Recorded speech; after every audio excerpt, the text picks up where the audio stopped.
Hola, muy buena noche a toda mi querida audiencia de Plataforma de TVX en este viernes 10 de diciembre. Viernes en donde les voy a agradecer como siempre por sintonizarnos en el streaming de tvx.com.sv, dejarnos los likes en las páginas de plataforma-sv, tanto de Twitter como de Facebook, y por supuesto por sintonizarnos en el canal de Informa TVX de YouTube y los canales 23 de Claro TV Cable Color y 28 de Tigo Digital. Este es un programa, ustedes lo saben, que es sin censura. Aquí emitimos nosotros nuestra opinión todos los días a las 7 de la noche y ya casi terminamos un año más de estar grabando Plataforma. Ya con este cierro mi segundo año de acompañarles y de agradecerles por estar conmigo cada noche. Yo creo que algo hemos logrado en estos 2 años. Por poquitos hemos ido entendiendo algunos de nuestros derechos y eso es a lo que yo le aposté desde el inicio. Educarnos un poco, aprender juntos, retroalimentarnos, aprender a ser tolerantes, aprender a escuchar opiniones ajenas, a expresarnos de una forma respetuosa. Algunos siempre van a seguir criticando el hecho de por qué tengo que ser respetuoso yo cuando no me han respetado a mí. Yo voy a insistir siempre sobre lo mismo. El respeto con el que uno se dirige hacia otras personas habla de uno, no del otro. Y es importante que aprendamos a fomentar esa cultura. También no les gustó a algunas personas, leí en comentarios, cuando me referí sobre la cultura que estamos creando de manejo en redes como Twitter, por ejemplo, Facebook, en donde hay bastante intolerancia, donde hay bastantes insultos, bastante descrédito, desprestigio, ofensas. Y se incita al odio, se motiva al odio, se genera una cultura de odio y eso no es sano. Es cierto que hemos sido atropellados por mucho tiempo, es cierto que ha habido corrupción, es cierto que ha habido impunidad, la sigue habiendo corrupción, sigue habiendo impunidad, pero eso no quiere decir que nosotros nos vamos a bajar a un nivel de exigir el irrespeto de los derechos de otra persona, porque nos gusten o no, son las normas de convivencia humana. Es un contrato social que hemos firmado en donde hemos cedido parte de nuestros derechos para que sean administrados por un gobierno o por órganos que van a decidir la buena convivencia y van a gestionarla sobre todo. Entonces no podemos nosotros vivir o crear una nueva forma de vida alternativa o alterna en redes sociales en donde estemos exigiendo la ley del talión. Muchos años han pasado de estar hablando de ojo por ojo, diente por diente. Yo creo que ya si pretendemos llamarnos una sociedad civilizada, no podemos continuar exigiendo el ojo por ojo. Tenemos que respetar las leyes, para eso está. Para eso en nuestra Constitución se dice que el proceso penal tiene 2 objetivos. Uno de ellos es la reinserción o reincorporación de las personas que se condenan y se consideran como delincuentes o criminales para que vuelvan a la sociedad ya resocializados. Es una tarea muy difícil, hay un estado inconstitucional de cosas que reconoció la Corte Suprema en El Salvador, es decir, el Estado de El Salvador ha sido incapaz de resocializar a las personas, sobre todo por el nivel de hacinamiento carcelario que hay. Sin embargo, es uno de los objetivos, es una de nuestras aspiraciones, además de la prevención. Esa es la prevención personal, pero también hay una general, es decir, que con la pena, con la sanción en cada proceso penal de personas, pueda servir de ejemplo a otros para evitar que cometan delitos. Entonces nosotros ciertamente tenemos que interiorizar esta situación, que para eso existe el debido proceso, para eso existen los procesos penales, para condenar a las personas y el Estado cumpla con esa función. Pero nosotros pidiendo ojo por ojo, entonces nos vamos a quedar ciegos todos, o como dicen, bueno, y si matamos a todos los asesinos, ¿en qué nos convertimos? ¿Seremos mejores personas nosotros? Nos estamos convirtiendo en asesinos también. Entonces, este nivel que estamos alcanzando, aunque no les guste, yo sí se los voy a reiterar, no es bueno que estemos aprendiendo y sobre todo enseñando a nuestras nuevas generaciones, a nuestros jóvenes, a que el descrédito, el desprestigio, las ofensas, los gritos y el nivel más bajo de ejercicio de función en algunos casos es la solución a los problemas que enfrenta El Salvador. No es posible, eso no puede ser. Si necesitamos educación, comencemos por ahí, porque en eso podemos colaborar y aportar cada uno de nosotros. También quiero llamar la atención al hecho que el día de ayer se celebró se conmemoró el Día Internacional contra la Corrupción, un tema súper importante que hemos ahondado muchísimo a lo largo de estos 2 años, que si se ha criticado antes, tiene que continuarse criticando ahora, y lo vamos a amarrar esto con algo que sucedió en esta semana también. Y a la vez recordar que el día de mañana son ya 40 años de la masacre del Mozote y todavía no tenemos justicia en El Salvador, y cada vez se dificulta más, se ve toda la situación bastante complicada. Nuestros hermanos salvadoreños merecen esos parámetros que se resolvió en la sentencia de la sala en cuanto a la ley de la amnistía. Queremos verdad, queremos justicia, queremos reparación, queremos garantía de no repetición. Muchas de las personas solamente quieren saber de verdad qué pasó, por qué pasó y dónde están enterrados los cuerpos de sus familiares, para darle un cierre digno a esta situación de tormento que muchos salvadoreños todavía viven. Y es importante toda la colaboración que podamos dar, aunque creamos que no podemos hacer nada, siempre hay algo que podemos hacer desde donde estemos. Es importante la colaboración del Estado, es importante la participación ciudadana de todas las sociedades, porque este es un problema de país. Son secuelas que todavía estamos viviendo de la guerra. Estamos en una época difícil, en una coyuntura bastante complicada, pero recordemos que hay personas que todavía no saben qué le pasó a sus familiares, y que todos sabemos lo que pasó en esta masacre, cómo se encontraron niños, ancianos enterrados en grupos. Hemos oído declaraciones de peritos expertos. Lo que no hemos tenido es justicia en El Salvador, ni verdad para nuestras víctimas, muchísimo menos entonces reparación, y en consecuencia pues no se nos está garantizando que esto no va a volver a suceder, porque lo que ha pasado con todos los crímenes de la guerra es que se ha venido tratando de que queden impunes todas las personas que cometieron estos delitos atroces de lesa humanidad, y eso no es posible. Es decir, hemos tenido nosotros, en el caso jesuitas, por ejemplo, justicia en España, y no tenemos justicia en El Salvador. Debería de ser esto una vergüenza a nivel internacional, y preguntarnos qué podemos hacer para que esto ya no pase, porque estas personas creo que merecen la total atención. Escuchábamos también la denuncia para la remoción de jueces recién nombrados, en específico de la jueza en este caso. Lamentablemente el otro juez ya sabemos por qué no está. Sin embargo, la queja, no me consta porque no he visto los documentos, es que esta persona no ha seguido el procedimiento para nombramiento de juez, y es también un secreto a voces, como lo mencionamos nosotros, que hay bastantes jueces después de esta depuración que han sido nombrados sin estar dentro del proceso, y eso me parece bastante grave, bastante peligroso, bastante temerario, porque entonces se están cometiendo arbitrariedades y a discreción, que eventualmente vamos a continuar pagando nosotros los platos rotos. No es posible que se estén nombrando a personas, con mucho respeto lo digo, pero que no han mostrado ni siquiera su interés a formar parte del gremio de jueces en El Salvador. Tiene que estar un expediente abierto en el Consejo Nacional de la Judicatura, tienen que haber pasado las evaluaciones para ser aptos a ser propuestos en ternas y a ser posteriormente electos para el cargo de juez, independientemente de cuál juzgado o de qué nivel. Lo cierto es que al parecer hay nombramientos que se han hecho de dedo sin que estas personas sigan todo el procedimiento. Yo creo que si ese fuera el escenario, hay una razón completa y absoluta que justifica esta petición, y que debería de darse entonces lo que se está pidiendo. Ahora, en razón de lo que ha pasado y que nos referíamos al 9 de diciembre como el Día Internacional contra la Corrupción, casualiza en cuanto al nivel de tensión entre Estados Unidos y El Salvador, lo que hemos estado viendo recientemente en intercambio de tweets. Es importante retomar la inclusión de funcionarios públicos en esta lista, para la aplicación de la ley Magnitsky. No es, fíjense que ahora en la mañana hacía un comentario mi querido Marvin Aguilar, y decía: estas personas deberían de retirarse de la función pública.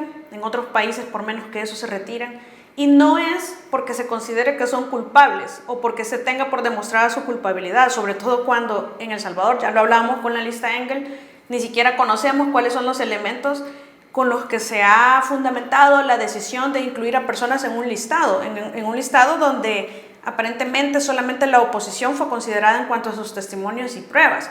Entonces, bien difícil que en El Salvador quieran obligarnos a que tomemos en cuenta y sancionemos a personas que no han tenido oportunidad de defenderse. Ahora, sin embargo, cuando hace este comentario, Marvin, a mí me parece que tiene completa razón, porque definitivamente es necesario hacer una evaluación en el sentido que, bueno, hay un reiterado señalamiento de probable cometimiento de actos de corrupción. Ellos lo tienen por probado en otro país, pero aquí no se ha hecho nada, y ese es principalmente el problema. El daño que se ocasiona a la imagen de un gobierno como consecuencia de estos señalamientos a nivel internacional, pues yo creo que es claro, es obvio, no necesita ni siquiera mencionarse, y por esa razón me parece acertada la opinión de Marvin. Ahora, lo importante es hacerlo muy rápido, una investigación. Por lo menos si mi nombre, y lo voy a repetir porque cuando se mencionaron los de la lista Engel dije lo mismo, si mi nombre estuviera en una lista así, yo sería la principal interesada en desvincularme. Entonces, ¿qué pediría yo? Una investigación. Si se supone que hay pruebas, que hay documentos, pues entonces el proceso, una investigación a nivel interna en una entidad contralora puede ser, si se asegura que se han cometido delitos, pues tendría que ser la Fiscalía. Si se considera que han cometido infracciones de otra naturaleza, hay otros entes contralores como el Tribunal de Ética Gubernamental, por ejemplo. Podemos buscar cuál sería el ente contralor pertinente, pero no podemos simplemente decir, es cierto que hay injerencia, pero es cierto también que hay señalamientos que merecen la pena la investigación. Entonces, ¿qué necesitamos? Necesitamos o limpiar el nombre o desvelar lo que esté sucediendo. Si acaso hay algo real que está sucediendo, creo que tenemos derecho a saberlo, tenemos derecho a saber la verdad. Lo que no podemos hacer es solamente ignorar y continuar ignorando. Hay que limpiar los nombres de los funcionarios que no hayan cometido hechos por los cuales están siendo incluidos en estas listas, o hay que condenarlos si así corresponde mediante una investigación. Pero simplemente ignorarlo y simplemente negarlo tampoco funciona. Me parece que no es la solución a la situación, porque definitivamente, si bien es cierto, la coyuntura está difícil, hay bastantes fricciones, hay conjeturas, hay casos en los que me parece que se han incluido personas en listas por el simple hecho de que no se hace lo que ellos quieren, pero cuando estamos hablando que hay probables investigaciones que incluyen prueba que puede ser valorada, creo que en esos casos merece la pena la atención y dedicarle una investigación. Estas personas deberían estar interesadas principalmente en que sus nombres estén limpios de todo este tipo de acusaciones. Como lo hemos visto, por ejemplo, yo siempre he evidenciado que en el caso del ministro Rolando Castro se ha sentido bastante ofendido por ser incluido, y ha movido todas las instancias que pueda moverse para intentar limpiar su nombre. Es decir, me parece que es lo más coherente y lo más razonable de hacer, pero no simplemente ignorar. Y quizás a algunos no les guste y dicen, pero es que se están metiendo en lo que no les importa, esto es injerencia absoluta.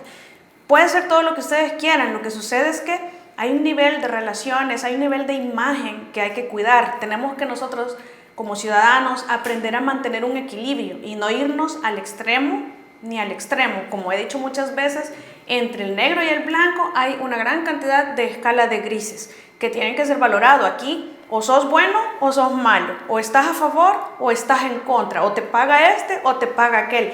Hay bastantes puntos en el medio que creo que deberíamos comenzar a reconocer que tenemos derecho a estar allí. Tenemos derecho a cuestionar, tenemos derecho a opinar, tenemos derecho a celebrar, a aplaudir, a estar de acuerdo, en desacuerdo, y eso debería de ser la normalidad, no estarnos insultando y estar generando todo tipo de descrédito, desprestigio, odio, intolerancia, ofensas, insultos. Yo creo que podemos dar más, lo dije la semana pasada y lo reitero ahora, creo que podemos dar muchísimo más. Y esto nos lleva al punto en que vamos a una nueva marcha. Y entonces nosotros, este es el tema de fondo, porque se habla de mucha inconformidad, de situaciones que no se están haciendo bien, pero entonces no vemos liderazgos en las marchas y tenemos una nueva marcha, pero sin liderazgos. Y entonces, ¿hacia dónde pretenden ir los que están marchando? Porque yo lo decía en alguna ocasión, estas personas que están marchando, muchos de ellos, algunos son lo que hemos denominado como gente que acarrean. Otros, es decir, es la primera vez que yo veo a personas de traje y hasta con guardaespaldas marchando. Eso quiere decir que la marcha no nace en el seno de los más vulnerables del país, que son las mayorías. sino que por primera vez estamos viendo grupos selectos marchando, y como lo repetí en una de las plataformas que hablé de este tema, hay situaciones que son completamente válidas en estas marchas, y hay otros temas que siempre van a estar y que va a haber gente inconforme, como el tema del aborto, el de la comunidad LGBTI, los derechos reconocidos para estos grupos, o el tema de la eutanasia. Es decir, siempre va a haber un sector que va a estar en desacuerdo con las políticas implementadas en cada momento. Otras personas que sí van en su momento a marchar por valores que de verdad creen que son importantes que se rescaten en el país, pero que como no se ha preocupado ningún gobierno en el pasado por la educación de la gente, pues ahora no pueden llegar y solo exigir que le quieran pegar una mordida si tienen hambre a un artículo de la Constitución que nos hable de democracia, ¿verdad? Y yo creo que todas estas luchas, independientemente de cuál se trate, tienen que tratarse desde las bases, desde las estructuras. Si queremos que una gente valore más el aspecto de la democracia, si consideramos que ese es el defecto que se está sufriendo ahora, sobre unos macarrones que les gusta insultarlos como macarroneros, ya no recuerdo qué más, yo creo que entonces hay que quitarles el hambre y educarlo, ¿verdad? Y trabajarlo desde las bases, es decir, la lucha que se ha hecho para la igualdad de los derechos de las mujeres, contra la violencia en las mujeres, se ha ido a educar a las mujeres en este tema desde las propias estructuras, desde las propias familias más vulnerables, es decir, se ha ido desde abajo hasta arriba. Entonces no pretendamos ahora en un tema de democracia que es todavía más complejo, que llevarlo desde arriba hacia abajo. Así no funciona. Si quieren que algo cambie en la mentalidad de las personas, hay que trabajar las bases, hay que llegar a los lugares más recónditos, hay que educarlos, hay que trabajar. No podemos solo llegar a obtener el fruto si no hemos sembrado la semilla. Entonces es bien difícil que se logre un cambio para estas personas que buscan un cambio. La mayoría de la población continúa estando en la línea que vamos, se sienten bien porque se sienten que hay cambios, por primera vez se sienten incluidos. Entonces estas personas tienen que luchar porque eso se dé, porque no pueden haber cambios si no surgen nuevos y verdaderos liderazgos que no se pongan, si critican porque los otros insultan, que no se pongan a insultar más o a insultar de regreso o a insultar más alto, porque el que tiene la razón no es el que grita más fuerte, ni tampoco el que grita primero. Entonces, si queremos nosotros tener pluralidad en las siguientes elecciones, yo creo que hay que empezar a crear verdaderos líderes que sean conscientes de los problemas reales de la sociedad, líderes que respeten el derecho de otros a opinar, el derecho de otros sobre todo a sentirse bien con este gobierno, es un derecho, porque ciertamente estamos en una democracia de esta mayoría, aunque no les guste a una minoría, esta minoría tiene que trabajar, tiene que crear sus líderes, tiene que formarlos y sacarlos a estas marchas, porque si van a seguir marchando diferentes sectores por las razones que hemos expuesto, pero no hay liderazgos, no están construyendo nada. Necesitan liderazgos que de verdad promuevan y entiendan cuál es el sentimiento de la población, que empaticen y que promueva también una cultura que no sea que si aquellos insultan, pues yo insulto más. Y entonces empiezo a llamarlos focas, macarroneras y atuneras y un montón de calificativos. Y se supone que se hacen o se consideran o se autoincluyen en un grupo que se denominan como intelectuales. Entonces, ¿de qué sirve la educación académica si no podemos respetar la dignidad de otras personas, sobre todo cuando es su derecho de estar contentos y satisfechos con algún gobernante o con otro? Definitivamente no es la manera más saludable de hacer política, de buscar cambios en una sociedad, el hecho de estarnos insultando. Y siempre lo voy a intentar promover desde esta plataforma, la educación, conocimiento de nuestros derechos, que aprendamos a exigirlos y que sobre todo seamos muy tolerantes con los demás. Quiero dejarles un saludo y que se cuiden mucho por esta variante de Omicron. Voy a insistir también con las medidas porque ya estamos en las propias fiestas. Vamos a romper algunos los clusters o clusters donde estamos relacionándonos. Tratemos en la medida de lo posible de no generar de no producir con estas reuniones navideñas y de fin de año o de nuevo año más contagios de COVID. Vacunémonos, yo soy pro vacuna, así que vacunémonos para evitar las posibilidades de peores situaciones en el futuro en cuanto a la vida de nuestros seres queridos. Les mando un fuerte abrazo, saludos cordiales a todos, donde sea que nos sintonicen. Muchísimas gracias por estar siempre aquí conmigo cada noche de viernes a las 7. Un saludo muy cordial, hasta luego.